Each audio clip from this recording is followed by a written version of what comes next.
อ่านเข้าใจว่าชั้นสูงหั่นหรือว่าอันใดโรงเรียนอื่นๆที่มันบ่มีมันบ่ได้เป็นปริญญาตรีหั้นนะมันอันนั้น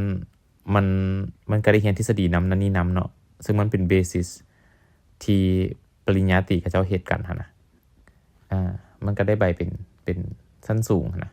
เป็นไฮดิโพลมาว่าซั่นเด้แต่ว่าคือพวกโรงเรียนวิชาชีพหั่นนะพัดมันเป็นชั้นกลางเพราะว่ามันเป็นสายวิชาชีพ vocational หั่นนะมันแม่นอยู่บ่แต่ว่าคืออัน vocational หั่นนะเหมือนจะลงตัวจริงหลายกว่าทฤษฎีหั่นนะละมันก็เลยมันคนละแบบการศึกษานะมันเทียบบ่ได้ว่าไผสูงกว่าไผนะแต่ว่าเข้าใจเรื่อง academic เรื่องทฤษฎีที่เวลาผู้ที่ได้เรียนก็จะถือว่าสูงกว่าหรือเปล่าอะไรเงี้ย What the fuck man I don't get it คือแบบเท่าที่เฮาเจอได้นะอันดิโปโลมาที่เวทที่ว่ามันเอิ้นว่าชั้นกลางเนาะแม่นพวกที่ว่าเขาเจ้าเรียนม.4 จบอันมัธยมม.4 เนาะแล้วเขาเจ้าเรียนต่อสายวิชาชีพเลยส่วนหลายแม่นพวกที่ว่าแบบเฮ็ดผมเฮ็ดเสริมสวยแบบว่าพวกไส้แฮงนะตัวนี้เขาเจ้าจะได้สกิลหลายก่อนทักษะที่ว่าจะเป็นแบบพวกสามารถแบบแนะนำ advisory อย่างใดคือในเลเวลนี้นะอาจจะยังบ่สามารถแนะนำอย่างใดคือไส้แฮงงานอย่างเดียวแต่เป็นแรงงานที่แบบมีคุณภาพรู้แล้วว่าแบบต้องแบบว่าเขาเจ้าหยังดำเนินงานตัวนี้จังใดขั้นตอนจังใด1 2 3 4แต่ยังบ่ถึงขั้นที่ว่าจะ advice ได้นะซึ่งเขาคิดว่าเขาเจ้าน่าจะ adopt ตัวนี้จากพวกอันหยังก็หลักสูตรของต่างประเทศที่คือตัวอย่างอยู่สิงคโปร์เนาะคันสมมุติว่าม.4 เจ้าสิ่งแบบว่าเกรดเจ้าเนาะตั้งแต่เรียนม.ต้นมาจนฮอดตอนนี้แล้วมันบ่ได้ตามเกณฑ์ที่สมควรที่จะเรียนต่อนะก็คือต้องเรียนสายนี่แหละดิโพลมาเรียนเลือกวิชาชีพเลยเจ้าอยากแบบไปเรียนวิชาชีพเกี่ยวกับสายใดซินะแต่ว่าคือพวกที่แบบว่ามันเรียนได้คะแนนสูงๆซินะมันพอที่จะเข้าคอลเลจได้แบบเรียนจนจบม.6 ม.7จังซี่เนาะแล้วก็เข้าแบบมหาวิทยาลัยจังซี่นะคือพี่น้องเฮาอยู่ฝรั่งคือกันประมาณนี้แหละมันก็จะมีแบบบางคนที่ว่าเขาเจ้าเลือกที่จะแบบต่อแบบคือเขาจะเป็นคนตั้งใจเรียนนะแล้วแบบเขาเจ้าแบบคะแนนเขาเจ้ามันกินงามอยู่แล้วแล้วก็ได้เรียนต่อมหาลัยอย่างซี่เนาะแต่ว่าบางคนที่แบบว่าก็บ่แม่นว่าเขาเจ้าเรียนบ่เก่งแต่เขาเจ้าเลือกที่จะอยากต่อสายวิชาชีพจังซี่นะแบบเฮาบ่สู้นะเรื่องสายเรียนแบบวิชาการอะไรเงี้ยไปสายทางแรงงานหลายกว่าสิแล้วบัดนี้ไอ้พวกที่ว่าเรียนว่าชั้นสูงเนาะชั้นสูงหั้นมันว่าเป็น higher diploma เนาะก็คือเราเรียนจบม.ปลายม.6 ม.7นะแล้วเราก็ไปต่อแบบมันมีความเป็นผู้ใหญ่หลายขึ้นมั้งแล้วมันจบองค์ความรู้ของแบบว่าการเรียนพื้นฐานของ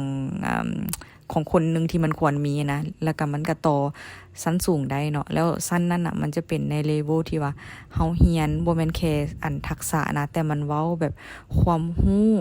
ที่มันเป็นทางวิชาการขึ้นมาหน่อยนึงแล้วก็สามารถเฮ็ดเวียกในตำแหน่งที่ว่าบ่แม่นมีแต่ใช้แรงงานแล้วแบบสามารถเป็นหัวหน้าสายงานบ่หยังสิได้สินะแล้วก็อันนึงที่เฮาชื่อได้แม่นเฮาเคยสัมภาษณ์น้องคนนึงอยู่เทคนิคหลวงพระบางเนาะและเราถามเราว่าเป็นหยังคือเลือกเรียนเกี่ยวกับแบบการบริการโรงแรมเสิร์ฟอาหารนั่นนี่นะ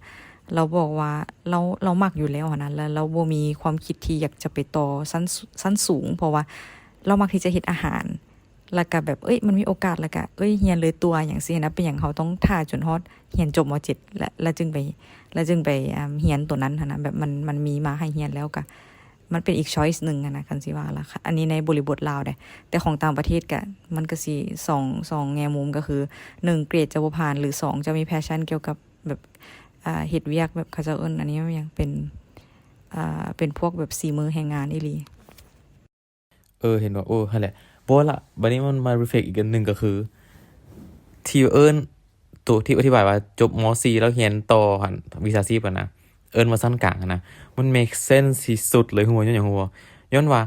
เวลาคือในภาษาอังกฤษนะก็จะว่า higher education หั่นนะ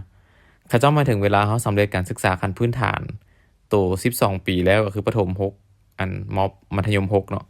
หรือว่าเฮาแม่นประถม5มัธยม7เนาะก็เป็น12ปีหั้นนะแล้วสิ่งที่กายนี้ออกไปน่ะก็จะเอิ้นว่า higher education หมดฉะนั้นอันใดที่ยังอยู่นอกขอบเขตตัวนี้จึงเอิ้นว่าชั้นสูงหมายความว่าอันเป็นสิเรียนจบม.7แล้วไปต่อสายอันใดก็ยานะจะเป็นแบบวิชาชีพหรือเป็นแบบวิชาการก็ยานะมันก็เป็นชั้นสูงหมดแต่เป็นคนละประเภทเนาะฉะนั้นอันที่อยู่ในระหว่างกลางนั้นนะที่จบมต้นแล้วต่อจึงสมควรเอิ้นว่าชั้นกลางเพราะว่ามันไปชั้นสูงบ่ได้มันยังบ่สำเร็จการศึกษาขั้นพื้นฐานทั้งหมดครบปีเทื่อนะฉะนั้นมันก็ยังอยู่แต่ชั้นกลางนะมันก็อยู่ในข้างกลางนะเข้าใจป่ะนั่นแหละแล้วก็เวลาเจ้าต่อไปอีกก็จะกลางต่อจะเป็นต่อชั้นสูงเนาะแล้วก็สูงต่ออีก2คือแบบกลางซ้ำเรียนม.ปลายเนาะเรียนชั้นกลางแล้วก็ต่ออีกก็จะเป็นชั้นสูงต่ออีกก็จะเป็นปริญญาตรีสินะแนวละ2 ปี 2 ปีสินะนี่ถามว่าเป็นอย่างในจุจุสึไคเซ็นนะข้าเจ้าจึงเป็นโรงเรียนชั้นสูงเพราะว่าโรงเรียนกับเจ้านะมันรวมกลางกับ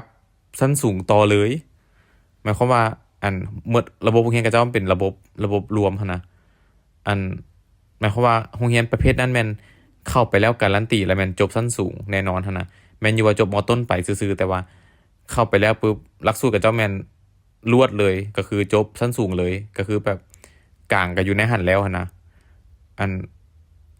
อยู่ในปี1ปี2แล้วสมมุติเนาะแล้วก็ปี3ปี4ก็เป็นชั้นสูงกับเจ้าสินะเข้าใจบ่หรือว่าเรียนได้3ปีก็จะเป็นแบบปี1ปี2ก็จะเป็นชั้นสูงชั้นกลางแล้วก็เรียนฮอดปีที่3ก็จะได้ชั้นสูงเลยสินะแต่เขาเจ้าบ่ได้มีแบบว่าเป็นหลักสูตรแบบที่ว่าแยกออกมาแบบว่าชั้นกลางกับชั้นสูงเนาะแบบเจ้าอยากได้แต่ใบชั้นกลางนี่เรียนได้2ปีพอเด้อบนบ่แม่นนะพอหลักสูตรกับเจ้าสุดๆก็คือ3ปีแล้วก็จบเลยก็เป็นชั้นสูงเลยคันบ่จบก็ถือว่าเรียนบ่จบหั่นนะบ่ได้มี alternative exit ให้บ่ได้มีแบบว่า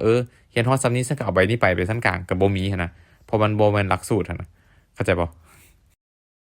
อันนี้เรื่อง higher education เนาะมันจะเกิดขึ้นเวลาที่ไปตืมฟอร์มอยู่เว็บไซต์ต่างประเทศหรือว่าอีหยังข้อมูลต่างประเทศนะเขาจะถามเลยว่า higher education เจ้าแม่นหยังหมายความว่าเจ้าไปเลือกเอาเลยว่าเจ้าเรียนปริญญาตรีหรือเจ้าเรียนปริญญาเจ้าเรียนใบประกาศชั้นสูงนะชั้นซี่นะแบบใดก็ได้หรือว่าเป็นอาชีวศึกษาก็ได้แบบมันมีศักดิ์เท่าเทียมกันในจุดเริ่มต้นก็คือมันพ้นออกจากการศึกษาขั้นพื้นฐานแล้วนะคำถามกับเจ้าแมนการศึกษาขั้นพื้นฐานของเจ้านะหลังจากนั้นนายแมนเจ้าเฮ็ดอีหยังก็เจ้าก็เลยว่าแบบ higher education ของเจ้านะมันแม่นหยังฉะนั้นอันใดก็ได้เลือกทางเจ้าเลือกไปนะเจ้าถามเอาอันนั้นแหละแม่นเฮามักแฮงเด้อเอาจื่อๆมา มาอธิบายนะมันเป็นแบบพอดแคสต์ดีๆอันนึงได้เลยนี่แบบพอดแคสต์สั้น5นาทีอธิบายไอ้พวกอย่างใส่การเรียนอย่างซี่นะแล้วเรามีแบบ example ที่แบบว่าโคตรเบียวก็คือจื่อๆกับอีกอันนึงคือชั้นกลางกับชั้นสูงลาวเนาะพวกในทิเบตนะเขาจะมีชื่ออื่นอีกนะตอนเข้ามาใหม่ก็งงคือจบม.4 เนาะก็คือเกรด9อะนะแบบต่างสไตล์ต่างประเทศเนาะอยู่ลาวนะเขาจะเอิ้นว่า9+2ก็คือมึงเรียนจบม.4 แล้วบวกอีก2ปีเป็นชั้นกลางแล้ว12+2หรือว่าบวก3หั่นนะมันมีแบบ12+2กับ12+3ต่างกันอีกได้แบบประมาณว่าเจ้าเรียนจบม.7 เนาะแล้วม.6 หรือม.7 นะแล้วเจ้าไปต่อชั้นสูงหั่นนะต่อชั้นสูงที่มันมีแบบเลเวล2ปีกับเลเวลอีกแบบ3ปีอีกได้ตัวนี้เฮาบ่แน่ใจว่ามันเป็นย้อนหยังไอ้2ปีกับ3ปีน่าจะเป็นความเข้มข้นของอันนั้นที่บ่ระดับความที่ว่ามันมีความเป็นเทคนิคหลายขึ้นของวิชานั้นๆนะตัวอย่างว่าไอ้บวก2บวก3นี่นะมันจะมักมีอยู่กับพวกเกษตรที่ว่ามันมีแบบเขาจะเอิ้นว่าหยังความเป็นวิชาการที่มันเพิ่มขึ้นนะเฮาหั่นน่ะพัดบ่มีแฟกต์แบบเฮาบ่ได้เช็คแฟกต์เฮาอะนะมันอยู่เฮามีแฟกต์ของเฮาเองที่เฮ็ดทีเวทเนี่ยของเฮาเนาะแต่แบบมันเป็น optimal truth บ่แบบว่าทุกๆระบบทุกๆโรงเรียนก็เจ้าเข้าใจแบบนี้คือเฮาบ่นะเฮาเว้าโดยบ่ได้หั่นนะเฮาอยากรีเสิร์ชทุกอย่างเพื่อมาเว้าในพอดแคสต์บ่เฮาก็บ่เฮาบ่อยากมีความรู้เฮาบ่อยากรีเสิร์ชขนาดนั้นนะเฮาคร้านแบบเฮาเสียเวลานะเฮาแค่อยากฝอยหันนะเฮาบ่ได้อยากให้ความรู้อะนะ